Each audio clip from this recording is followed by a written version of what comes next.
In 1872, Claude Monet, a French painter, painted this piece, Impression Sunrise, and it changed the arts.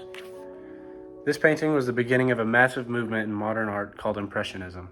Impressionism, like most movements of the arts, covered not only visual art, but as well it influenced literature and the music of the time. I have enjoyed the ambiguous lyrics of Impressionist music for some time, and I've recently taken to learning as much as I can about the Impressionist movement. I'm going to share with you my knowledge of the Impressionist movement as it pertains to music, including what exactly Impressionism is, the origins of the movement, and the roles a few key composers played in the movement. Allow me to first begin by explaining to you what exactly Impressionism is. Impressionism was a movement of the arts named after this painting, Impression Sunrise. The movement is of French origin and is primarily dominated by French and Spanish artists and composers. Impressionism is a very intimate genre. It's not about large themes like religion or humanity, but rather more tightly wound personal feelings and thoughts. On canvas, this is presented as broad brushstrokes with fuzzy color and a lack of minute detail. When you look closely at a painting like this, you see nothing but obvious brushstrokes, which would otherwise, in any other context, be avoided.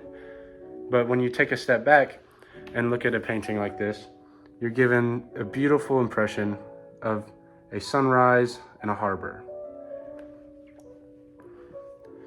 I believe, however, that music does an even better job at leaving an impression. Impressionist music builds impression through the use of smaller groups, such as only a solo pianist. They often have high, beautiful melodies in the upper register with a flowing bass line in the lower end. They typically have harmonic progression different than anything else used before this time. Just as Impressionist paintings have a lack of detail and go against many principles of traditional art, so does Impressionist music. Impressionist music went as far from classical romanticism as it could have.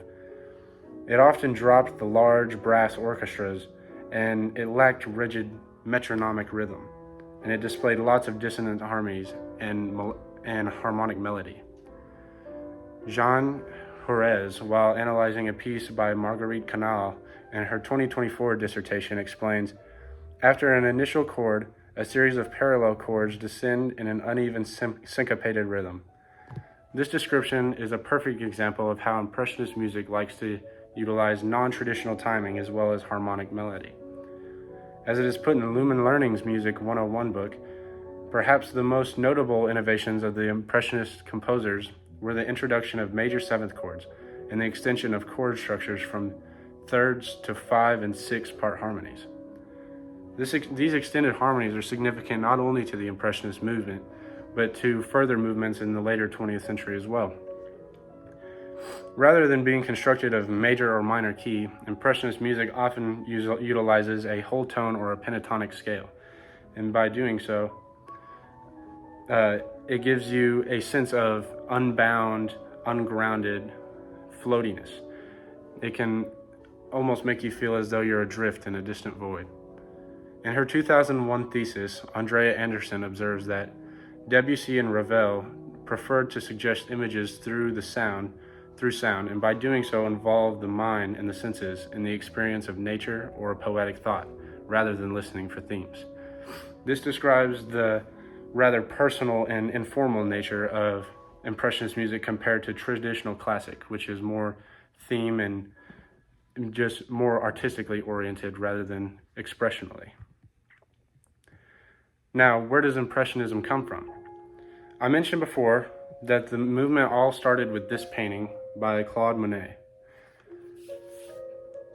This painting, along with Monet's later works, built a foundation for Impressionism that other artists like Renoir and Van Gogh built on.